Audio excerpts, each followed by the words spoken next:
नमस्कार। आदरणीय सरीन साहब, प्रिय सौरभ भारद्वाज जी, यादव जी, मुझे हर साल बुला लिया जाता है और आदेश दिया जाता है, रिक्वेस्ट नहीं की जाती कभी भी। ये फोटो रहने दे, मैं देखने लायक होता। अब ये देखिए 50 फोटो खींच चुके। खंडर की कहीं से भी खींच लो, खंडर ही दिखाई देगा। जब मैं इमारत था तब किसी ने एक फ़ोटो नहीं खींची, तब एक ही फ़ोटो खींची गई थी, उसी ने मुझे खंडर बना दिया ज़िंदगी के अंदर। सीधी सी बात ये है, कुछ काम सरकार के ऊपर सौंपे जाते हैं, कुछ अपने आप किए जाते हैं। मेरा मानना है, मैंने पहले भी कह चुका कि इस मुल्क में हेल्थ बजट नहीं है, बीमार पड़ने के बाद का बजट है, उससे पहले का कोई बजट नहीं है कि हम लोग बीमार नहीं पड़े। अगर वो बजट हो जाए जैसा कि यहाँ पर बताया गया आपको, कानून बना दिया जाना चाहिए, हर स्कूल के बच्चे के एडमिशन तभी होगा जब उसे हेपेटाइटिस बी का इंजेक्शन लग चुका होगा। एक इस कानून से आपको कुछ नहीं पूछना पड़ेगा। और जितने भी चैनल हैं ऊट पटांग बातों पर, नेगेटिविटी पर पूरा दिन बर्बाद करते हैं। हर एक चैनल को आधा एक घंटे का कार्यक्रम हेल्थ का दिखाना होगा। अगर कंपलसरी कर दिया जाए, वैसे कोई नहीं मानने वाला, रिक्वेस्ट करके कि भाई ये नहीं दिखाया तो आपका चैनल बंद हो जाएगा। और वो किसी प्रोफेशनल डॉक्टर से नहीं, जो एजुकेटेड और डेडिकेटेड डॉक्टर हो उसके द्वारा होना चाहिए। वरना मरीज बनाने के बहुत किस्से हो रहे हैं, मरीज होता नहीं, बनाया जा रहा है यहाँ पर। मैं सबसे एक ही बात कहना चाहता हूँ, और आप सब लोग यहाँ बैठे हैं, बिगैर ठोस निर्णय के कुछ नहीं किया जा सकता। और इसका हेपेटाइटिस बी का भी एक शॉर्ट नाम, जैसे टीबी का रखा है वैसे एक शॉर्ट नाम रख दिया जाए तो पूरे विश्व में वो लोकप्रिय हो सकता है। एक दो लाइन का ट्यूबरकुलोसिस बोलोगे आधे की, तो मेरी तो हरियाणा वाले की तो जबान ही अटक जाएगी इसके अंदर। क्या मैं अच्छा, एक ने बड़ी बात की कि हरियाणा में आप नहीं जीत सकती, क्योंकि आप शब्द हरियाणा में बोला ही नहीं जाता, तू तड़ाक करके बात की जाती है। बस कभी बात कर लो। अभी चुनाव हुए, मुझे भी किसी ने कहा तुम भी चुनाव लड़ लो, मैंने कहा मैं नहीं लड़ता। बोले क्यों नहीं लड़ते? मैंने, यार जब देश की जनता को हमने प्यार से जीत लिया हो तो हमें लड़कर जीतने की क्या जरूरत पड़ी है? हम लोग तो प्यार से जीतते हैं, हमें कभी भी लड़कर जीतने की जरूरत नहीं पड़ी। चुनाव होते हैं, हमारा एक ही दुर्भाग्य रहा कि हमने पार्टियों को वोट देना शुरू कर दिया। अगर हम अच्छे व्यक्ति को वोट देना शुरू कर देते तो हर एक पार्टी वाले अच्छे व्यक्ति को टिकट देना शुरू कर देते। फिर इस मुल्क में पार्टियां चुनाव हारती, मुल्क कभी भी चुनाव नहीं हारता, क्योंकि जो भी जीत कर आते वो अच्छे लोग ही आते। अब आप ये देखिए, चुनाव की घोषणा होता ही मैं घरवाली से बोलियो, मैं चुनाव लड़ रही हूँ, तू अपनी राय बता दे, क्योंकि मुझे एक वोट तो पक्का ही करना ही था। बोली भगवान थाने उसे पहले ही पागल खाने भिजवा दे। अरे मैं एक कवि की घरवाली कह रहा हूँ, या सोच कर ही शर्म से आँखा झुकाऊँ। मेरो पति चुनाव लड़ रही है, जै दिन भी मैंने बात को पतो लग जावेगो, ऊ दिन ही मेरो यो प्राण छूट जावेगो। मैं मन में सोची, जय बात को पहले ही पतो लग जाता तो मैं तो पिछला चुनाव में ही खड़ा हो जाता। वाह बोली चुनाव लड़ोगा भी कहिया, जमानत के पैसा के इंतजाम में ही 1 महीना लग जावेगो। मैं बोलो जमानत को पैसों तो एक ही दिन में मिल जावेगो, यो अशोक चक्रधर कै दिन काम आवेगो। वाह बोली अशोक चक्रधर तो खुद चुनाव लड़ रही है और जमानत के पैसा के लिए थाने ढूंढ रही है। अरे थे कभी सम्मेलन में इतनो कमाओ हो क्यों राजनीति में जाओ हो? मैं बोलो तू पागल है, तने मालूम को नहीं, राजनीति भी आजकल व्यापार हो रही है, सेवा को नहीं। मैं चुनाव जरूर लड़ूंगा और अपनो चुनाव चिन्ह उल्लू रखूंगा। और देश की जनता ने जो दिन में भी जाग करके सो रही है, उन्हें रात में भी जगाऊंगा। जो दिन में भी जाग करके और अपनो चुनाव चिन्ह उल्लू रखूंगा। और देश की जनता ने कोई बेवकूफ़ नहीं बना सके, क्योंकि रात भर जाग तो रहेगा, ऐसे बेवकूफ़ नहीं बन। पर चुनाव को जब पोस्टर छप कर आयो तो माथा पे पसीनो आयो। अरे चुनाव चिन्ह की जगह तो मेरो और मेरी जगह चुनाव चिन्ह को फोटो छप गया। वह तो हम दोनों की शक्ल आपस में मिले थी, वास्ते दोबारा पोस्टर छपाने को खर्चो बच गयो। पर पोस्टर देखता ही घराली आफत कर दी, मेरे ऊपर तलाक की अर्जी धर दी और मैं पता नहीं के भुगत रही हूँ। चुनाव तो ख़त्म हो गयो, मैं तो अदालत में ही लड़ रही हूँ साहब। देखो जी, आप बच्चों हैं, बच्चों को तो क्या बताना। एक बच्चा बोला, मैंने बच्चे से पूछा, भाई तेरे घर में पीटने की आवाज़ किस चीज़ की आ रही है ज़ोर ज़ोर से? बोली माँ कपड़े कूट रही है। मैंने कपड़े कूटने की तो इतनी आवाज़ हो सकती नहीं। बोले हो सकता है कपड़ों में बाप भी हो। उपस्थित सभी मान्यवर, अध्यापक, विद्यार्थीगण, श्रोतागण, आप सभी का जरूरी है और हंसना तब जरूरी है, इसलिए ज़रूरी है आप हंस रहे हैं। बस एक बात तय कर लें, वो हंसी किसी के आंसुओं की कीमत पर तो तुमने हासिल नहीं की है। आप खूब तरक्की करें, बस एक बात देखते रहे, वो तरक्की किसी के कदमों पर, किसी के ऊपर चल करके तुमने हासिल नहीं की है, किसी को कुचल करके तो हासिल नहीं किए। वो तरक्की आपकी स्थायी रहेगी। इस मुल्क में बड़े अपराध हुए सौरभ जी। हमारे ऋषि मुनियों ने जो वर्ण व्यवस्था बनाई, उसने सत्यानाश कर दिया मुल्क का। ब्राह्मण, शूद्र, वैश्य, हरिजन नहीं बनाते तो हम बेहतर भारतीय होते। मैं आपकी आशीर्वाद और तालियां चाहूँगा बच्चों की।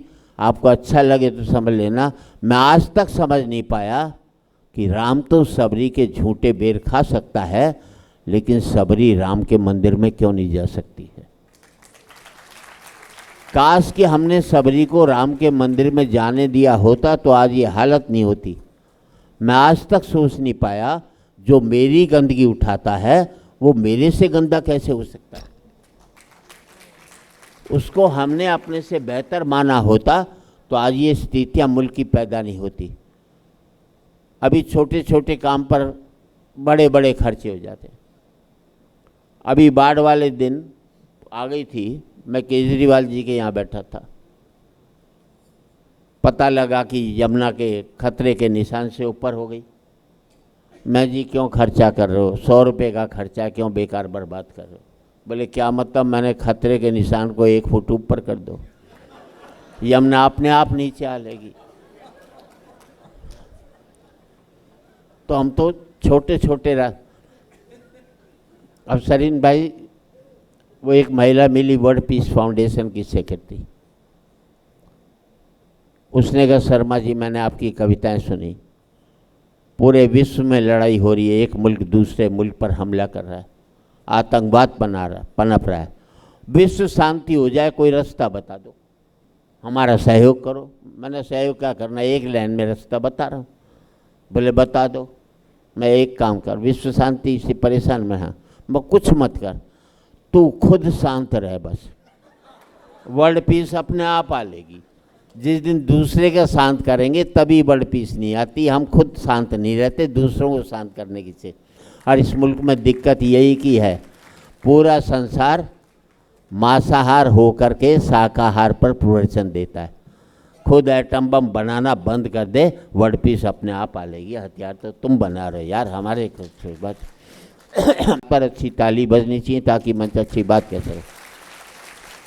क्योंकि मुझे वरदान मिला है, जो मेरी बात पर ढंग से ताली नहीं बजाता वो अगले जन्म में घर घर जाकर ताली बजाता है। ये दहशत बहुत ज़रूरी है आपको। अब देखिए इतने पढ़े लिखे लोग अगले जन्म की दहशत में ताली बजा रहे हैं, जबकि हकीकत में कोई अगला जन्म नहीं होता। आप कब तक जिए ये महत्वपूर्ण नहीं, आप कैसा जिए ये महत्वपूर्ण है। सिर्फ अपने अच्छा जीने के लिए दूसरों की ज़िंदगी में बुराई बो, इससे अच्छी कोई खराब कोई बात भी नहीं हो सकती। फिर खींचेगा, हाँ ठीक है। अब ये भी क्या करे, जिससे पेमेंट मिलना है उसी की खींचेगा, हमसे थोड़ी खींचेगा। हर एक का इकोनॉमिक्स होती है। ये बच्चे बैठे हैं साहब, बच्चों के लायक भी कुछ सुना देता। वो मास्टर ने बच्चे से कहा, मान ले मैंने तेरे बाप को 20 लड्डू दिए, तुझे 10 लड्डू दिए। बोले मान लूँ? हैं तो नहीं हाथ में। बोले भाई गणित में माना जाता है, तुझे 10 लड्डू दिए। बोले हाँ। 2 लड्डू तैने अपने आप को दोस्त को दे दिए। बोले ये भी मान लूँ? बोले हाँ गणित में माना जाता है। 2 दोस्त के दे दिए, 10 तेरे पास। बता कितने बचे? छोरा बोला जी 20 बचे। बोले भाई 10 थे, 2 मुझे दे दिए, 2 दोस्त को दे दिए, फिर कैसे बचे? बोले मास्टर एक बार बता, गणित में तेरी मानी जाएगी, 2 बात मैंने मान ली, 1 तो मेरी मान लेगी बस। ये है बच्चों का। अब हरियाणा के बच्चे तो पढ़ाई में हम जानते हैं कैसे होते हैं। हरियाणा में इतने पढ़ते हैं कि दूसरे में गलती निकाल लें बस, उसके अलावा हमें पढ़ने की ज़रूरत ही नहीं पड़ती किसी चीज़ की। हमें मास्टर ने बेटे से कह दिया, बाप ने बेटे से कहा, देख तू अगर तू फेल हो जाए तो मेरा नाम मत लियो, बाप मत कहियो मुझे। छोरा बोला ठीक। अगले दिन बेटा है, बाप ने पूछा क्या रिजल्ट रहा? बोले छोड़ना राम प्रसाद, क्या करेगा पूछ करके। ये कहते हैं बाप की बात मानना। अच्छा, हमें अपने बेटों पर 100% कॉन्फिडेंस होता है, आपको 60-70, हमें 100। वो हरियाणा में एक बाप अपने बेटे को कूट रहा था, और स्टेट में बच्चे पीटे जाते हैं, हमारे यहाँ कूटे जाते हैं। किसी ने बाप से पूछ लिया बेटे को क्यों कूट रहा है? बोले यार क्या करूँ, कल इसका रिजल्ट आने वाला है और आज मुझे बाहर जाना है। ये है कॉन्फिडेंस। मालूम है 100% फेल होगा तो साले को आज ही कूट काट करके चलो इसको। अच्छा, मैं दिल्ली के Shri Ram college of commerce में पढ़ा, आप भी उसी में पढ़े। ये क्लास फेलो थे, मैं इनका क्लास फेलो नहीं रहा, कॉलेज फेलो रहा, क्योंकि मैं क्लास में जाता तो आज कभी नहीं बनता, सीए बन जाता, ये बन जाता, वो बन जाता सी। मैं Shri Ram college of commerce में पढ़ा, बेस्ट कॉलेज कॉमर्स का। 2nd ईयर में मैं फेल हुआ। मैंने अपने बाप को 6 महीने तक पता नहीं लगने दिया कि मैं फेल हो गया। सरीन साहब इसे कहते हैं मैनेजमेंट। ये एमबीए वाले क्या खा कर करेंगे जो मैंने किया था। और 6 महीने बाद मेरे दोस्त ने बापू से शिकायत की कि सुरेंद्र शर्मा फेल हो गया। बापू ने कहा फेल हो गया तो क्या हो गया, इम्तिहान कोई कुंभ का मेला जो 12 साल में आएगा, अगले साल दे लेगा। हम अपने बच्चों को इतना तनाव देते हैं, आज 5वीं 6ठी क्लास के बच्चे आत्महत्या करने लग गए। हमने उनका बचपन मार करके रख दिया, इससे बड़ा अपराध हम कभी भी नहीं कर सकते। मैंने अपने बेटे से कह दिया था, वो सौरभ जी के साथ क्लास फेलो था, मैंने अपने बेटे से कह दिया था देख तू 50% से ज़्यादा नंबर मत लियो, क्योंकि मेरे 45 आए थे। ज़्यादा लिया था जिंदगी भर चिढ़ाता रहता। 45% लिया है, 95 लिया था अमेरिका भाग लेता, 45% लिया, साला मुझे दिल्ली छोड़कर गाजियाबाद नहीं जा सकता ज़िंदगी में मेरे। और तालियां इस बात पर चाहूँगा साहब, मेरा सुख ये नहीं है कि मेरा बेटा अमेरिका में 5 लाख रुपया महीना कमा रहा है। मेरा सुख ये है कि मेरा बेटा 50,000 रुपया महीना कमा रहा है, लेकिन शाम का खाना मेरे साथ बैठ कर के खा रहा है।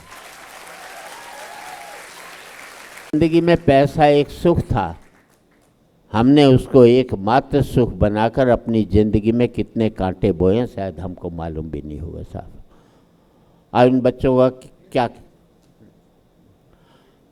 कहीं आपसे इतना ही कहना चाहता हूँ, व्हाट इज़ योर हाइट? बच्चों से पूछता हूँ, आपके पिता की संपत्ति या मेरा कद या किसी की प्रतिष्ठा या किसी का पद, ये हमारी हाइट नहीं है। Our depth is our height.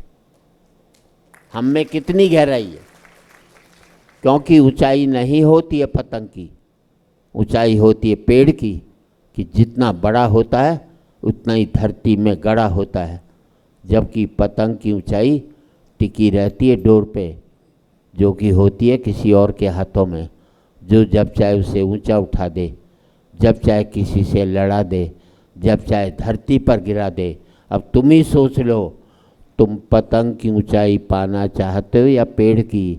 क्योंकि पेड़ की ऊंचाई पाने के लिए धरती में गड़ना जरूरी है, और पतंग की ऊंचाई पाने के लिए किसी के हाथ में डोर देना आपकी मजबूरी है। जिंदगी में किसी बड़े से बड़े को घमंड नहीं करना चाहिए, कब स्पाइल हो जाएगा पता नहीं उसको। छोटे बूंद से पराजित होता है। सूर्य तुम बड़े महान हो, उससे ताकतवर है कोई संसार में? नहीं है। अब आपका ध्यान चाहूँगा, सूर्य तुम बड़े महान हो, तुम्हारी महानता को मैं मानता हूँ, तुम्हारी ताकत को मैं स्वीकारता हूँ, क्योंकि तुम सुखा देते हो नदियाँ, नाले, पोखर, झरने, तालाब। अब आपका आशीर्वाद चाहिए, क्योंकि तुम सुखा देते हो नदियाँ, नाले, पोखर, झरने, तालाब। पर मुझे तुम्हारी कमजोरी पर बड़ा तरस आता है, जब तुम नहीं सुखा पाते किसी मजदूर की पसीने की बूंदें। बड़े से बड़ा ताकतवर हल्का हो जाता है। मुझे भी पूछा किसी ने, तराजू के एक पलड़े में राम हो और दूसरे में तुम हो तो कौन सा पलड़ा भारी होगा? अच्छा लगे तो आपका ध्यान चाहिए। तराजू के एक पलड़े में राम हो और दूसरे में तुम हो तो कौन सा पलड़ा भारी होगा? मैंने कहा मेरे वाला भारी होगा। बोले कैसे होगा? मैंने तराजू के एक पलड़े में राम होगा, दूसरे में मैं होऊंगा, और मेरे भीतर बैठा हुआ राम भी होगा। ईश्वर यहाँ है तो कहीं जाने की ज़रूरत नहीं है, और यहाँ नहीं है तो कहीं नहीं मिलने वाला। आपको सीधी सी बात मैं कहना चाहता हूँ। मैं आप सबके प्रति आभार व्यक्त करता हूँ, और बस इतना ही कहना चाहता हूँ, राजनीति कुछ भी कहे, हम क्या सोचें, क्योंकि राजनीति में पहले नीति होती थी, फिर कूटनीति हुई, अब कुटिल नीति आ गई, तब जा कर के कहना पड़ता है। राजनीति में कोई कुछ भी कहता हो, हम क्या कहते हैं कि आज एक बार कहे, कुछ भी कहने दो, आज एक बार कहे, आखिरी बार कहें, क्या पता तुम न रहो, क्या पता हम न रहें। आज एक बार कहें, आखिरी बार कहें, क्या पता तुम न रहो, क्या पता हम न रहें। मंदिरों मस्जिद की या किसी इमारत की, माटी तो लगी उसमें भाई मेरे भारत की, माटी तो लगी उसमें भाई मेरे भारत की। लहू था हिंदू का, अल्लाह शर्मिंदा रहा, मरा मुसलमान तो राम कब जिंदा रहा। बिखरे बिखरे हैं सभी, आओ मिलजुल कर रहें, क्या पता तुम न रहो, क्या पता हम न। बहुत बहुत धन्यवाद।